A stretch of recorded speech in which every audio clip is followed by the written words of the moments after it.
আসসালামু আলাইকুম। এটিএন বাংলার সংবাদে সবাইকে স্বাগত জানাচ্ছি। ফাতিহা শাফি। শুরুতেই সংবাদ শিরোনাম। টানা 10 দিন বন্ধের পর বিকেলে সচল হচ্ছে মোবাইল ইন্টারনেট সেবা। 5 জিবি ডেটা বোনাস পাবেন সব গ্রাহক, জানালেন আইসিটি প্রতিমন্ত্রী।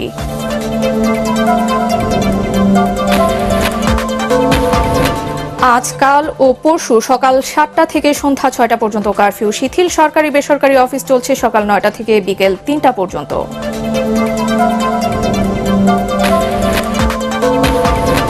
ঢাকা, খুলনা ও বরিশাল মহাসড়কের ফরিদপুর অংশে আশঙ্কাজনক হারে বেড়েছে সড়ক দুর্ঘটনা। এক বছরে 351টি দুর্ঘটনায় 277 জনের মৃত্যু। এবং মার্কিন প্রেসিডেন্ট নির্বাচনকে ঘিরে ট্রাম্প ও কমলা হ্যারিসের মধ্যে চলছে শীতল যুদ্ধ। ভোটারদের মন জয়ে দিচ্ছেন নানা প্রতিশ্রুতি। শুনছিলেন সংবাদ শিরোনাম, আর এবারে পুরো খবর। টানা 10 দিন বন্ধ থাকার পর অবশেষে সচল হচ্ছে মোবাইল ইন্টারনেট সেবা। ডাক, টেলিযোগাযোগ ও তথ্য প্রযুক্তি প্রতিমন্ত্রী জুনায়েদ আহমেদ পলক জানিয়েছেন, রোববার বিকেল 3টায় সারা দেশে 4G ইন্টারনেট সেবা চালু করার মাধ্যমে ফিরছে মোবাইল ইন্টারনেট। সকালে বিটিআরসি ভবনে মোবাইল অপারেটরদের সাথে বৈঠক শেষে তিনি এ তথ্য দেন। একই সাথে সকল গ্রাহক বিনামূল্যে 5 জিবি ডেটা পাবেন বলে জানান প্রতিমন্ত্রী। তবে তিনি জানান, ফেসবুক সহ অন্যান্য সামাজিক যোগাযোগ মাধ্যমের প্রতিনিধিদের আগামী 31শে জুলাই বিটিআরসিতে ডাকা হয়েছে। তাদের ব্যাখ্যা সন্তোষজনক হলে সেগুলোও খুলে দেওয়া হবে। কোটা সংস্কার আন্দোলন ঘিরে সৃষ্ট সহিংসতায় টানা 5 দিন সারা দেশে ইন্টারনেট সেবা বন্ধ থাকার পর গত 23শে জুলাই রাতে ব্রডব্যান্ড ইন্টারনেট সেবা চালু করা হয়। তবে মোবাইল ইন্টারনেট বন্ধই ছিল। এবার দেশের 13 কোটি গ্রাহকের মোবাইল ইন্টারনেট সেবা পাওয়ার অপেক্ষা শেষ হচ্ছে। আমরা সিদ্ধান্ত গ্রহণ করেছি আমাদের বৈঠক শেষে যে আজকে বিকাল 3টার সময় আমরা আমাদের মোবাইল নেটওয়ার্কে 4G ইন্টারনেট কানেক্টিভিটি আমরা পুনঃস্থাপন করতে পারবো ইনশাল্লাহ। এবং বিকাল 3টার পর থেকে সারা দেশে মোবাইল নেটওয়ার্ক 4G পুনঃস্থাপন করা হবে ইনশাল্লাহ, এবং তার জন্য প্রযুক্তিগত সহায়তা আমরা সবসময় দেব। আজ সকাল 7টা থেকে সন্ধ্যা 6টা পর্যন্ত শিথিল রয়েছে কারফিউ। আগামীকাল ও পরশু একই সময় পর্যন্ত কারফিউ শিথিল বলে জানিয়েছেন স্বরাষ্ট্রমন্ত্রী আসাদুজ্জামান খান কামাল। একই সাথে এই 3 দিন নরসিংদী, গাজীপুর ও নারায়ণগঞ্জেও সকাল 7টা থেকে সন্ধ্যা 6টা পর্যন্ত কারফিউ শিথিল থাকবে। গতরাতে ধানমন্ডির বাসভবনে ব্রিফিংয়ে তিনি জানান, দেশের আইনশৃঙ্খলা পরিস্থিতি অনেকটাই স্বাভাবিক হয়ে আসায় কারফিউ এর শিথিল সময় বাড়ানো হয়েছে। এ সময় মন্ত্রী বলেন, কোটা আন্দোলনের সহিংসতার দায়ভার আন্দোলনকারীদেরও নিতে হবে। এদিকে আজ সকাল 9টা শুরু হয়েছে সরকারি বেসরকারি অফিস, চলবে বিকেল 3টা পর্যন্ত। আগামী মঙ্গলবার পর্যন্ত সকাল 9টা থেকে বেলা 3টা পর্যন্ত অফিস চলবে বলে জানিয়েছেন জনপ্রশাসন মন্ত্রী ফরহাদ হোসেন। তিনি আরও জানান, পরিস্থিতি নিয়ন্ত্রণে আসলে ধাপে ধাপে অফিসের সময় বাড়ানো হবে।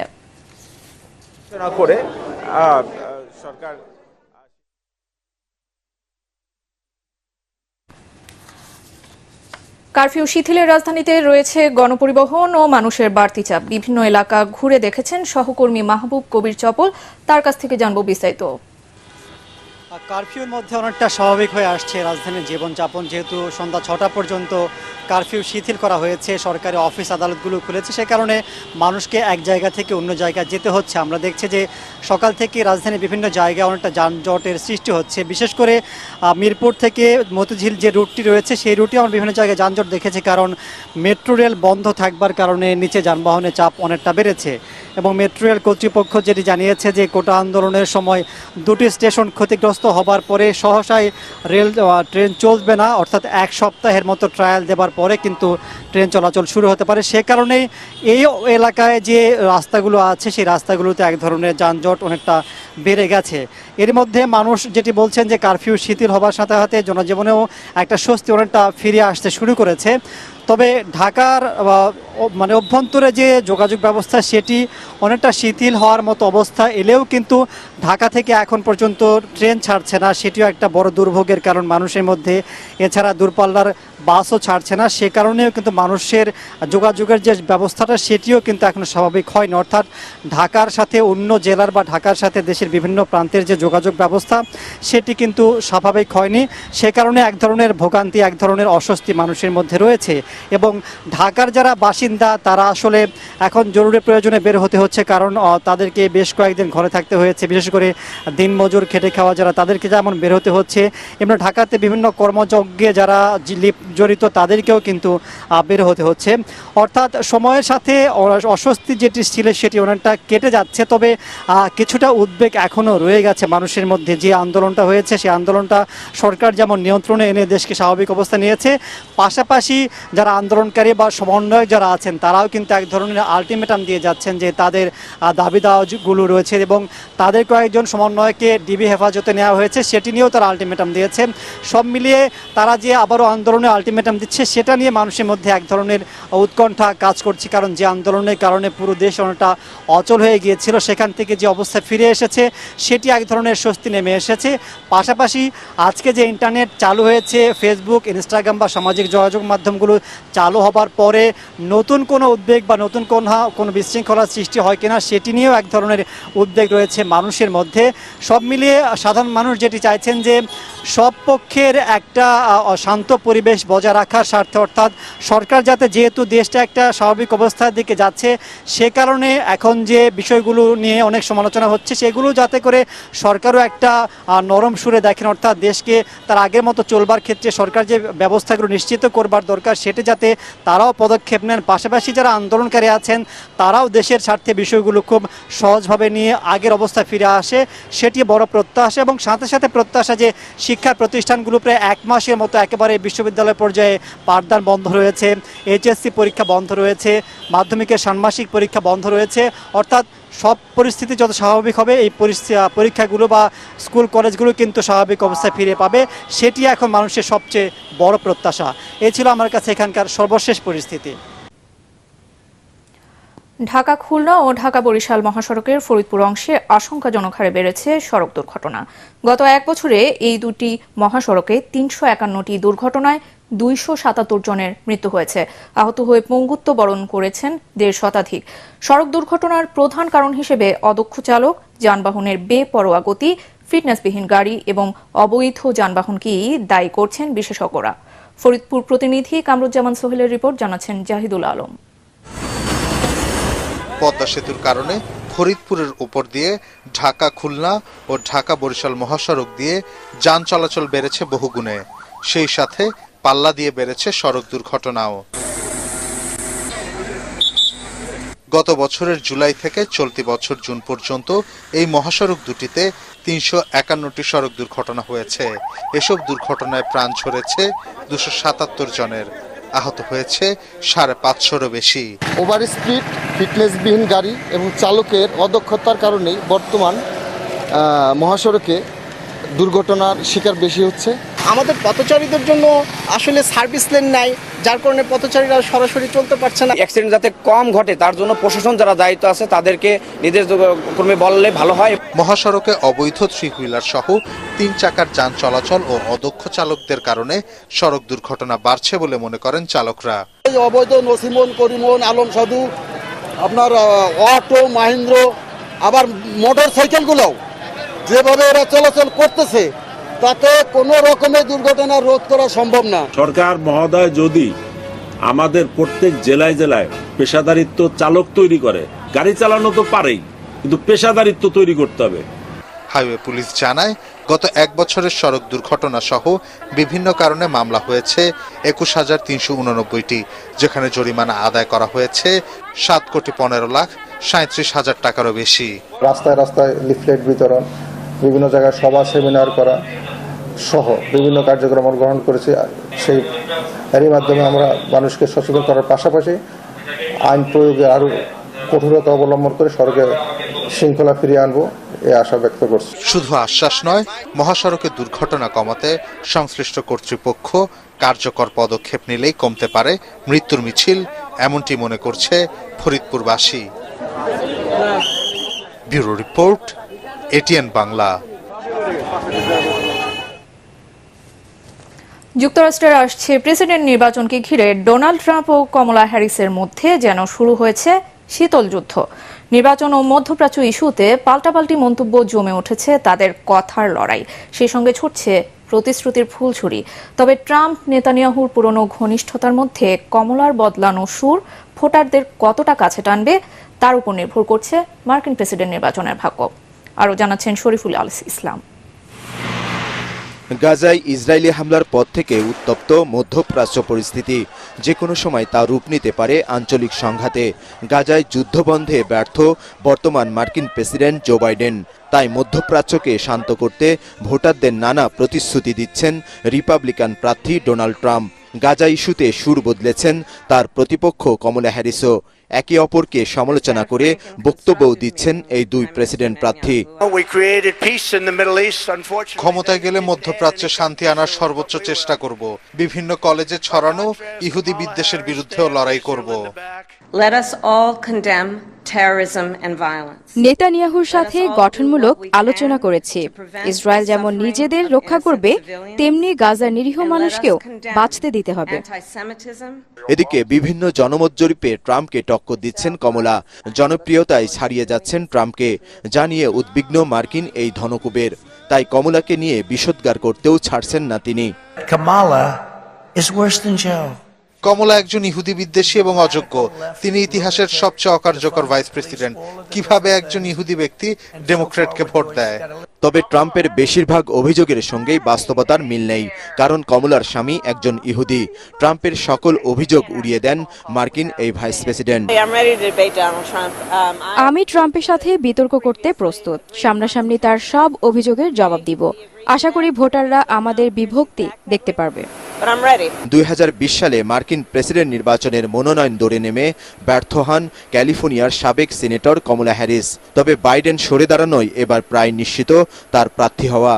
আগামী 5ই নভেম্বর আমেরিকানরা বেছে নেবেন তার পরবর্তী প্রেসিডেন্ট। শরীফুল ইসলাম, এটিএন বাংলা।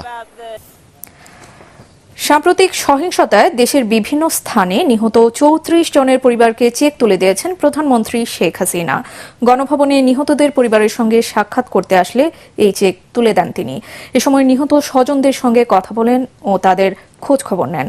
অনেকে প্রধানমন্ত্রীকে জড়িয়ে কান্নায় ভেঙে পড়েন। এ সময় আবেগ আপ্লুত প্রধানমন্ত্রী শেখ হাসিনাকেও অশ্রু সজল হতে দেখা যায়।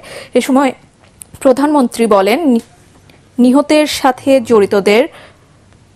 নিহতের হত্যাকাণ্ডের সাথে জড়িতদের দ্রুত আইনের আওতায় আনা হবে।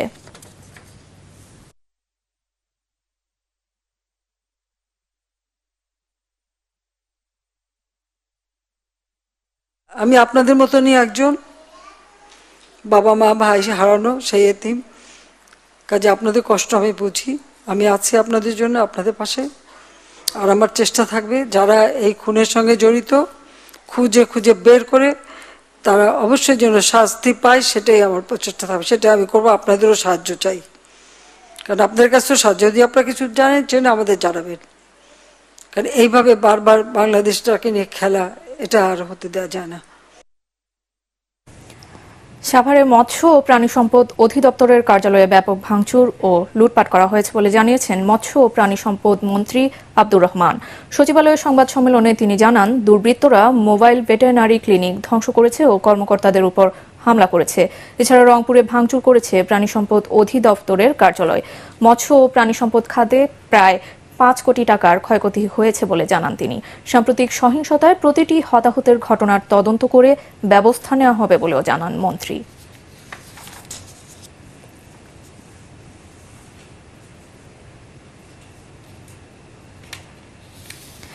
এবারে আল আরাফা ইসলামী ব্যাংক অর্থ সংবাদ।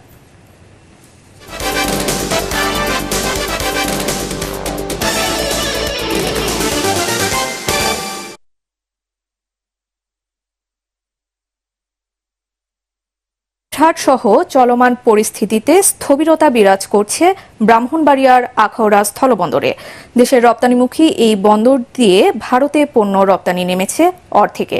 এতে কমেছে রপ্তানি আয়, ব্যাহত হচ্ছে স্বাভাবিক রপ্তানি কার্যক্রম।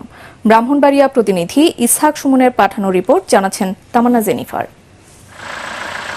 পণ্যবাহী ট্রাকের আসা যাওয়া আর পণ্য ওঠানামায় সবসময় সরগরম থাকে আখাউড়া স্থলবন্দর। এখন এই স্থলবন্দর একেবারেই নীরব। কারফিউয়ের প্রভাবে স্থবির রপ্তানিমুখী এ বন্দর। স্বাভাবিক সময়ে এ বন্দর দিয়ে প্রতিদিন প্রায় $2 লাখ মূল্যের হিমায়িত মাছ, রড, সিমেন্ট, প্লাস্টিক, ফার্নিচার সহ অন্তত 15 থেকে 20 ধরনের পণ্য ভারতে রপ্তানি হয়। এখন অল্প পরিমাণে মাছ ও সিমেন্ট ছাড়া রপ্তানি হচ্ছে না কিছুই। রাজস্ব আয়ও নেমে এসেছে তলানিতে। 11টা থেকে 3টা পর্যন্ত সব অফিস আদালত খোলা থাকা সত্ত্বেও আমাদের আখাউড়া কোনো ব্যাংক, আমাদের রেমিটেন্স কোনো ব্যাংকের কাজ আমরা করতে পারছি না বিদায় আমরা তাদেরকে পেমেন্ট করতে পারি নাই। একবারই গাড়ি চলে না, শুধু কয়েকটা মাছের গাড়ি যাইতেছে। আমাদের যেগুলো পণ্য রেডি ছিল এগুলো আমরা যত সম্ভব ম্যানুয়াল নাম্বারের মাধ্যমে আমরা একটা আবেদন করি, কাস্টমসের বরাবর একটা আবেদন করে আমরা ম্যানুয়াল নাম্বার নিয়ে আমরা যথারীতি এক্সপোর্ট করে দিতেছি। এতে ব্যবসায়ীরা যেমন আর্থিক ক্ষতির সম্মুখীন, তেমনি সরকারও হারাচ্ছে রাজস্ব। বিল এবং কাস্টমসের অন্যান্য বিষয়গুলো সবগুলোই অনলাইনের মাধ্যমে পরিচালিত হয়। তো যেহেতু অনলাইন বন্ধ, সেহেতু এটা স্থবির। তবু ওই মাছটা শুধুমাত্র পচনশীল হওয়ার কারণে এটা যাচ্ছে। আখাউড়া বন্দরের সহকারী কমিশনার জানান, পরিস্থিতি স্বাভাবিক হলে পুরনো রূপে ফিরবে বন্দরের কার্যক্রম। আমাদের এনডিআর এর নির্দেশনা যে কোনো পেরিশেবল গুডস বা রপ্তানি এগুলো ম্যানুয়ালি এখন করতে হবে এবং অনলাইন চালু হওয়ার সাথে সাথে এগুলা আমাদের যে সফটওয়্যার আছে সেই সফটওয়্যার এন্ট্রি করতে হবে। স্থবিরতা কাটিয়ে বন্দর পরিস্থিতি দ্রুত স্বাভাবিক হবে এমনটাই প্রত্যাশা ব্যবসায়ীদের। Bureau report, ATN Bangla. ডালপা বিল যেন কুমিল্লার বুকে একখণ্ড টাঙ্গুয়ার হাওর। মুরাদনগর উপজেলায় এই বিলটি ইতিমধ্যেই জনপ্রিয় হয়ে উঠেছে সামাজিক যোগাযোগ মাধ্যমে। বিলের অপরূপ সৌন্দর্য দেখতে প্রতিদিনই বাড়ছে দর্শনার্থীদের আনাগোনা। কুমিল্লা প্রতিনিধি খায়রুল হাসান মানিকের রিপোর্ট, জানাচ্ছেন ঐশী গোস্বামী প্রমা। কুমিল্লার দর্শনীয় স্থানগুলোর মধ্যে ডালপা বিলের নাম না থাকলেও দিনের পর দিন পর্যটকদের কাছে বাড়ছে এর আকর্ষণ। ভ্রমণ পিপাসুদের মতে হাওড়ের চেয়ে কোনো অংশে কম নয় বিশাল এই বিলটি। বিলের মাঝে সবুজ ঘাস, নির্মল বাতাস আর বর্ষার টইটুম্বর জলরাশিতে সহজেই মিলে প্রশান্তি। আশেপাশে এলাকাটাকে হাওড়ের মতো মনে হচ্ছে, খুব ভালোই লাগছে। অনেক মানুষ এখানে আসছে, ভিড় জমাচ্ছে, খুব ভালো লাগছে। বাচ্চাদের নিয়ে আসছি, ওরা আনন্দ পাচ্ছে। ডালপা বিল ফেসবুকে একটা ভিডিও দেখছিলাম, দেখার পরে এখানে ঘুরতে আসছি বন্ধু বান্ধব নিয়ে। আসলে জায়গাটা অনেক সুন্দর। সিলেট যে হাওর আছে, তবে আমি মনে করি ওই হাওর থেকে এটা কম না। প্রতিদিন হাজারো দর্শনার্থী ভিড় করেন ডালপা বিলে। দর্শনার্থীদের নিরাপত্তা সহ নানা উদ্যোগ নিয়েছেন স্থানীয়রা। এখানে যে জায়গাটা পর্যটক হিসাবে লোকের আনাগোনা দেখে আমরা তাদের জন্য এই যে আপনার টিউবওয়েল, তারপরে আপনার স্যানিটারি ল্যাট্রিন এবং মানে খাবার, নিত্য প্রয়োজনীয় খাবারের ব্যবস্থা করছি। আমরা গ্রামবাসী আমরা বিদ্যুতের জন্য এবং পর্যটক হিসেবে যারা আসছে নিরাপদ এবং খাবারের ভালো মানের ব্যবস্থা নিতে। প্রয়োজনীয় উদ্যোগ নিলে এই বিলকে ঘিরে জেলায় গড়ে উঠতে পারে বড় পর্যটন কেন্দ্র, এমনটাই মত আগত দর্শনার্থীদের। Bureau report, ATN Bangla. সংবাদের পর্যায়ে থাকছে আন্তর্জাতিক সংবাদ।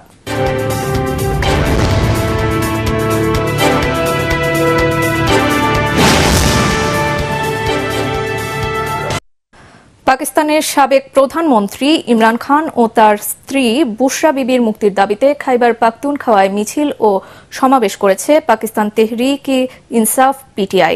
তাদের মুক্তির পাশাপাশি অন্য রাজনৈতিক বন্দীদের মুক্তিরও দাবি জানান তারা। সমাবেশ থেকে পিটিআই নেতারা বলেন, ইমরান ও তার স্ত্রী এবং দলটির ভাইস চেয়ারম্যান শাহ মাহমুদ কুরেশির বিরুদ্ধে মামলাগুলো মিথ্যা। পেশোয়ারের 3টি প্রাদেশিক এলাকায় এই বিক্ষোভ অনুষ্ঠিত হয়। নামাকমান্দি এলাকায় প্রাদেশিক উচ্চ শিক্ষামন্ত্রী মিনা খান আফ্রিদির নেতৃত্বে একটি বিক্ষোভ সমাবেশ অনুষ্ঠিত হয়। রাওয়ালপিন্ডির আদিয়ালা কারাগারে আটক আছেন ইমরান খান। এবারে থাকছে পার্টেক্স খেলার খবর।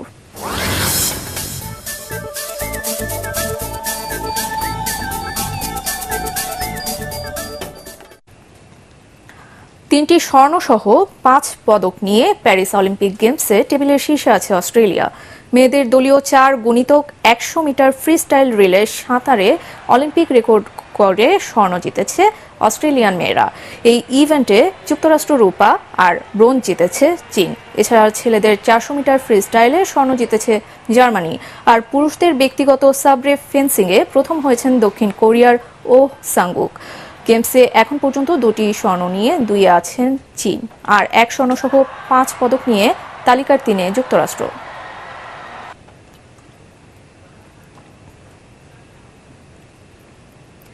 যুক্তরাষ্ট্রের লিগস কাপে মেসিকে ছাড়াই পিউবলার বিপক্ষে 2-0 গোলে জিতেছে ইন্টার মায়ামি।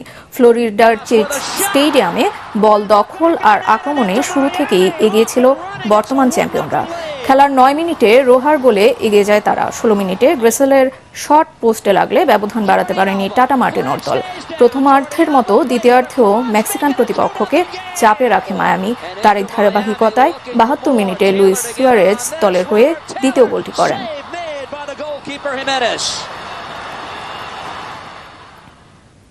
সংবাদ শেষ করছি, তার আগে শিরোনামগুলো আরো একবার।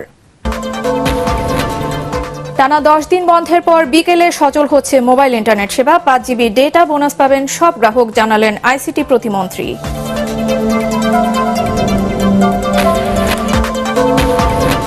আজ, কাল ও পরশু সকাল 7টা থেকে সন্ধ্যা 6টা পর্যন্ত কারফিউ শিথিল। সরকারি বেসরকারি অফিস চলছে সকাল 9টা থেকে বিকেল 3টা পর্যন্ত।